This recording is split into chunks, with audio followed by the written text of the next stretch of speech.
Welcome to Passport, Pennsylvania podcast. In this episode, we visit the Flight 93 Memorial in Shanksville, Pennsylvania, and talk with Stephen Clark, the Superintendent of National Parks of Western Pennsylvania. Our visit left us filled with gratitude, remembrance, and inspiration about that fateful day on September 11th, 2001. Listen as Stephen Clark takes Passport, Pennsylvania on an unforgettable journey through the Flight 93 Memorial.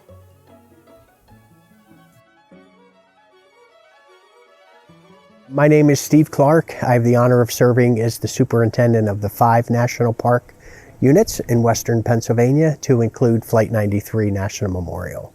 Back in September of 2002 was actually when George W. Bush signed this National Memorial into a public law. So it's really how it officially became part of the National Park system back in 2002.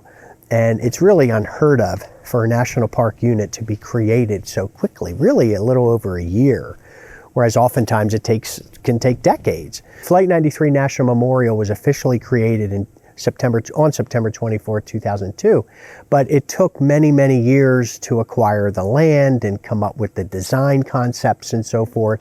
So it took from 2002 to 2011, at which point, September of 2011, for the 10-year anniversary, we dedicated what's known as the plaza, which is the location where visitors can come into the park.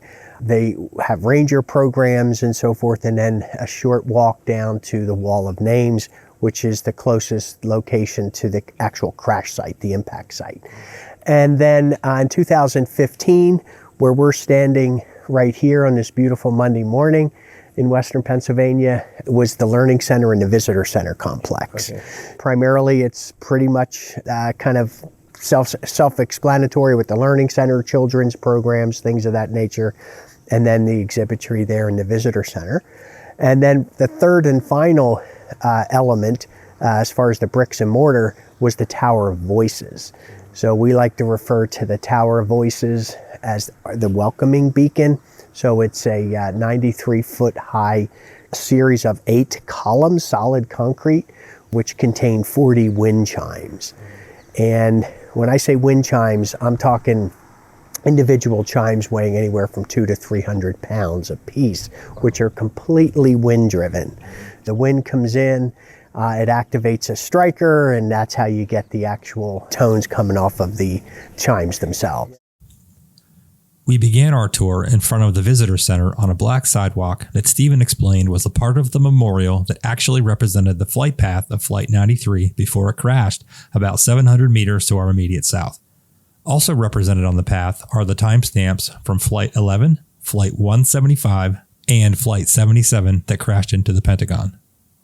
So as you walk on the flight path, you'll come to timestamps of the 3 airplanes prior to 10:03 and 11 seconds when Flight 93 impacted the Earth. But here at 8:46, as you're walking on the flight path, it basically timestamps that Flight 11 that hit the first World Trade Center, as you can see. So visitors can kind of get a sense of what happened that particular Tuesday morning. And then the next, as you can see, that lateral slate element there, that's at 9:03, the second plane. And then the third, you can just see it's shining there, is the indicator for American Airlines Flight 77 that hit the Pentagon at 9:37. Mm-hmm. And so, people will often say, Steve, it's very unfortunate, planes crash. Why do you have 400,000 to 500,000 people come to Flight 93? And you really got to want to get here, as you guys, experience. Right. It's not just, even off the turnpike, it's still, 25 miles. So why do people continually come? And I think it's because when you analyze what happened on Flight 93, just in kind of the terms of it was hijacked at 9:28. The terrorist pilot was able to gain access into the cockpit, took control of the airplane, but when he picked up that microphone, he says, we're going back to the airport, go to the back of the plane, they've met our demands, in theory. And so all these individuals went to the back of the plane, but then they started making phone calls So what's remarkable, 13 people made a total of 37 phone calls, and they were able to learn in real time what happened in New York with the two planes. And then when they were talking to loved ones or 911 operators or airphone operators, when they learned in real time that that third airplane had hit the Pentagon, that's when they said, we're not going back to any airport. Right. This is part of some type of a terrorist plot. And so that's when they came together, virtual strangers, and they literally took a vote. They took a vote to try and take back that airplane. Right. And that's what I think makes this story of Flight 93 so unique and so special, is that regular people, not Navy SEALs or members of a SWAT team or what have you, but just regular, everyday Americans said no. And so that's when they really tried their best to devise a plan. And then at 9:57, when it was, Todd Beamer talking to Lisa Jefferson, tell my wife that I love her. Can you recite the Lord's Prayer, the Our Father, which they did. And then basically he said, I got to go. We're getting ready to do something. And Lisa said, Todd, don't hang up.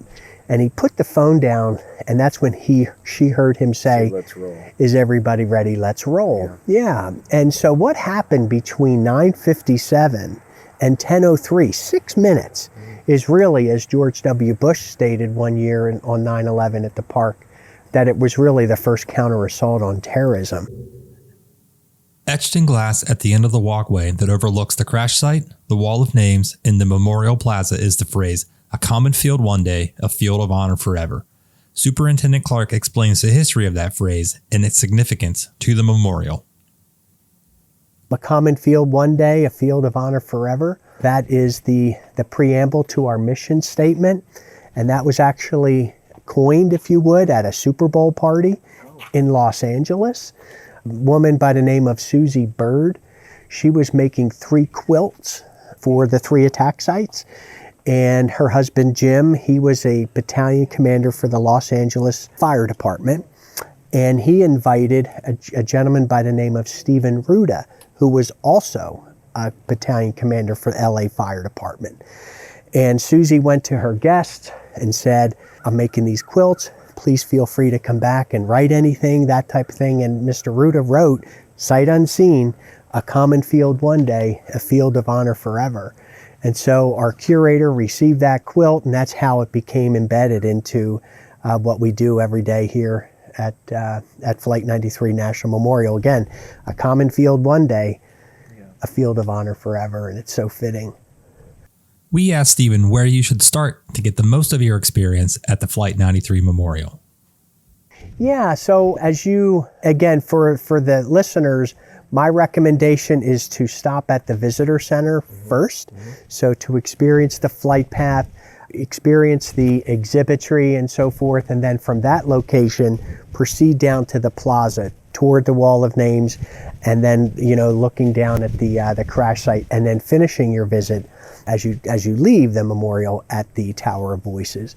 That, to me, it kind of makes sense. It's a good flow, but there's no right or wrong. Right. Some folks will want to go. I think some of them just happen to go to the Tower of Voices because it's the first thing they see. Yeah. But for the most part, my recommendation would be to go to the visitor center, embrace the exhibits, the AV assets there, the text, and just read about the 40.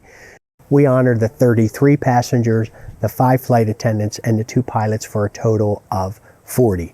Inside the exhibit, you can get a glimpse of what the heroes on Flight 93 went through on that fateful day, thanks to a few recorded phone calls made by loved ones and emergency services. I had mentioned earlier 13 people made 37 phone calls. Of those 37, 4 were recorded. Inside the visitor center, you can actually listen to 3 of the 4 phone calls that were recorded. And it's a very difficult, emotional part of our exhibits, and that you can literally listen to what the person who was experiencing that in the back of the plane saying to their husband, to their sister. It's very, very, very powerful. And I had mentioned Gordy Felt. His brother Ed had recorded that fourth phone call. And his wife, Sandy Felt, had asked that the Park Service not play his recording, that she just wanted to keep that. And I said, ma'am, you don't have to apologize. And she goes, well, maybe, when I pass away, my children or something like that. But that again, it's so personal and so private. It really is. And she's a beautiful woman in so many ways. If you do hopefully your listeners will come to the visitor center and be able to experience listening to those 3 phone calls that were recorded. Just very, very, very emotional. A key talking point during our visit was the significance of the Flight 93 Memorial as a destination rather than a pass-through. For a visitor, whether you're from Montgomery County, Bucks County, Luzerne County, Erie County, whatever county. I am a Pennsylvanian, by the way. Yes. So I love my state. Regardless of where you are in Pennsylvania or any of the area, whoever's listening to this podcast, it has become more of a destination site. Before it was more of a pass-through, going to Gettysburg or going to DC or Philadelphia or what have you. Flight 93 has really become a destination where people hear a little bit about it and then they read up about it, they check out our website, and then before you know it, they say, we're going to go there this weekend. And as I mentioned earlier with the different phases, Right. you could have a meaningful experience at Flight 93 in an hour, Right. maybe 2. Now you can spend 6 or 8 hours here Right. and not bat an eye, with the trails and the 3 elements that I spoke of earlier. So it really can be a location where visitors from all over the world do come. Just here in Pennsylvania, it's an easy drive, whether it's on Route 30 or the PA Turnpike, to where visitors can really get a great experience. And as I mentioned, I oversee 5 national parks. Mm-hmm. There's another national memorial just a half hour from this one. That's the Johnstown Flood National Memorial. So that commemorates the flood of May 31st, 1889, where the earthen dam broke and killed 2,209 people. So, and then the other 3 parks that we have out here. So you can literally kind of do a national park run in a weekend and really see 5 of the 431 national parks, all free and, really special part of our nation's history. Standing outside the visitor center of the Flight 93 Memorial, you will immediately notice some distinct design features. Stephen talked to us about those features and their significance to the memorial. So in national memorials and memorials in general throughout the world, there's a lot of veiled symbolism that isn't necessarily that obvious. And Paul Murdoch really wanted to capture the hemlock tree. Again, it is the Pennsylvania state tree. There was a significant amount of human remains located in the canopies of that, about 100 trees there that were burned immediately upon impact. But adjacent to that burned area, there was evidence and other type of debris in the canopies of these trees. And it was decided to bring in arborists from Penn State College. And these amazing arborists worked for weeks with the FBI and other evidence collectors to recover human remains and so forth. And that really struck Mr. Murdoch, and what he felt was that he wanted to symbolize the eastern hemlock tree, which is known for these these branches coming off of the base and the trunk itself, and with these angles. So no matter where you look, you see these angles on the concrete, on the flight path. You see it etched on the facades here on the wall. You'll see as you enter the visitor center, it's etched in the glass.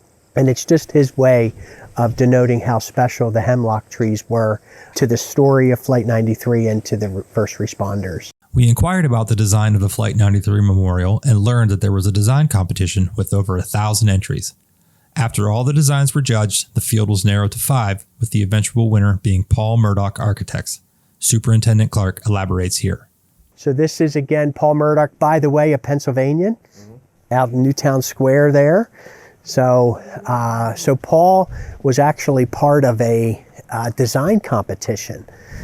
So the Park Service knew early on that, similar, say, to the Vietnam Veterans Memorial and what have you, that Flight 93 National Memorial would be a design competition. and there were over 1,100 entries from 27 countries. So PMA, Paul Murdoch Architects from Los Angeles, again a Pennsylvanian, he was one of 5 to tell us more. Department of Interior and the Park Service, they issued another $25,000 to each of those 5 individuals who submitted, their design. And ultimately, Mr. Murdoch and his firm was awarded the design of this 2,200 acre special place. He designed this memorial sight unseen. And when you think about the specifics and how amazing and intricate this design is in those 3 phases, it really is a testament to his brilliance. And him and his wife, both architects, and his firm, who put their heart and soul into this 2,200 acre memorial, and the attention to detail is extraordinary. The Flight 93 Memorial is a place that gives back to the community through educational programs for students. The Friends of Flight 93 raise funds to aid in making these programs possible. As a superintendent, I really pride myself and our entire team to make sure that we give back to the community, that we do so many great educational programs for students and for kids. We have an incredible Friends group, the Friends of Flight 93, who are able to raise funds with the communities and businesses and so forth. And the communities are amazing. And again, it's just such an honor, and I'm so proud to be a part of this memorial and working with our communities each and every day. Superintendent Clark also went on to explain how important community, connections, and volunteers are to the education of the younger generation of visitors. And we really do focus on that next generation, talking about patriotism and loving our country and doing the right thing. And, if you're talking to a 7th grade group, you talk about bullying and standing up for somebody and having the courage to do the right thing. So that's where our ambassadors, our volunteers, in New York, they're referred to as docents. But here at Flight 93, we refer to them as ambassadors. And I can tell you, we could not do what we do here, reaching the hundreds of thousands of visitors that we do, without our ambassadors. And those are individuals, in their uniform and, that type of thing that help and augment our ranger staff. All of those groups together, including the Friends group, focusing on kids, middle school, high school, college. And I can tell you that my day stops. I've been doing this almost 40 years, but when I was 17, I grew up in Drexel Hill, Pennsylvania, Upper Darby area, and I went to Penn State Du Bois when I was 17. And I graduated at 19, and I won't go into all the crazy turn of events and who you met when, but the point is, I wouldn't be standing where I am without meeting somebody along the way who took me under their wing and said, okay, kid, let me share a little bit of advice. And I was so fortunate. I was pumping gas when I was 19 years old at Getty gas station on Westchester Pike, right in Havertown, and in rolls a Jaguar. Beautiful car, guy gets out, never forget, his name was Dave Aldridge, and we started talking. He goes, what are you doing? Pumping gas? You have a degree? I'm like, yeah, it's a 2-year degree. He goes, hold on a second. He reaches into his car, pulls out a business card, and he goes, call this guy. His name was Joe Redden. The next day, I literally had a job with the U.S. Forest Service. And what a chance meeting. Right? Exactly. Back then, that's then you could do that. And then at that point, I was cruising timber out in C&O Canal. I met 2 U.S. Park police officers on horses, and then it just goes from there. And I want to bring this back to the memorial because giving people that opportunity in college, hey, I'm graduating, do you have some advice? I'd like to do an internship. I'd love to be a ranger at Yosemite or Yellowstone or Glacier or Everglades. My day stops, and I try to put myself in their shoes, like trying to say, okay, what do I want to do? I really pride myself on helping that next generation, whether they want to be a DEA agent or FBI or Park Service, but help them along the way in areas that I can assist our next generation. As you exit the Turnpike in Somerset and drive through rural country towns on the way to the Flight 93 Memorial, your mind wanders to what it must have been like that morning on September 11th, 2001. we inquired how the residents reacted along with federal, state, and county first responders to a plane crash in this rural part of Pennsylvania. Yeah, from as I understand the oral histories and just reading the research, this is a very rural county in Pennsylvania. Somerset County, so beautiful, but very rural. And so at one point when the 911 call came in, it was an aircraft that had, impacted the earth. Was that a Cessna? But then as state police and other first responders came to the area, they realized it was a commercial airliner. And then they connected very quickly to the other 3 airplanes, and that's how very quickly both federal, state, and county assets showed up here, about 1,100 or so over the investigation, and determined that it was the 4th hijacked airplane. So, a lot of the first responders, I live pretty close to here, and they'll share their thoughts and where they were. They were driving a coal truck or what have you. Some in the law enforcement or emergency medical field still shared that they were here. Some, using excavators to dig down and so forth. So a lot of the individuals who responded are still here. And that's what makes Flight 93 such an unusual story. You think of Gettysburg and Fredericksburg and these very, very important parts of our history, but this one is so raw. It happened 23 years ago. Mm-hmm. And so that's where, as adults, we remember where we were, but for tens of millions of kids, if you would, or young adults, they weren't even born. Mm-hmm. So that's what again makes this story so important and part of our nation's history. We were curious what the most common question that Stephen and his staff get asked. Where were you? We get that quite a bit, and I think I had mentioned earlier I was down in the St. John, U.S. Virgin Islands National Park. But I think a big question is why this site continues to attract the hundreds of thousands of visitors that it does. And just as we've been standing here, teams of people are streaming in and out on a Monday morning. Yeah, on a Monday morning. Again, what are these kids, 12, 14 years old? And making sure that they understand when they see that 10-foot American flag and they go in and they understand what the basic premise is. I don't expect a 12 or a 14-year-old kid to, understand all the complexities of 9/11. But what I hope that these kids and others take away is the courage that these 40 had, and that they did what was right in times that you can't even imagine what you would do if you were put in that position. The Flight 93 Memorial and surrounding national park is situated atop the rolling hills of Somerset County, and on a clear day, you can see for miles and miles. The morning we visited, there was not a cloud in the sky, and there was a stiff breeze that never seemed to stop. It's the 9th highest peak in the great Commonwealth of PA, and I can tell you, it's a gorgeous August morning here, but in February, when you're walking up here and your nostril hairs freeze, it's cold. It's just bitter cold with the winds and so forth. I absolutely love the winters here. They can be brutal, but we still have visitors coming in. It's amazing. It could be -5. It's uncanny. People just all 4 seasons. It is. Yeah. It is. I mean, primarily, it's pretty much, midsummer through October with the beautiful fall colors in October. But a lot of traffic that we receive are coming off the Pennsylvania Turnpike, where we have the Pennsylvania Turnpike Commission has been fantastic to us as far as letting folks know that the memorial is both east and west, at the Somerset exit. And so we do get spur of the moment kind of pass-through visitors as well. How can you find out more about the Flight 93 Memorial and other national parks?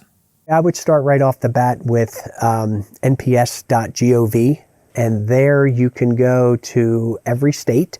Again, there are now 431 parks. When I started in 1986, I think there were 288. It's pretty crazy. Yeah, it's a lot. Seeing the growth. Seeing the growth, exactly.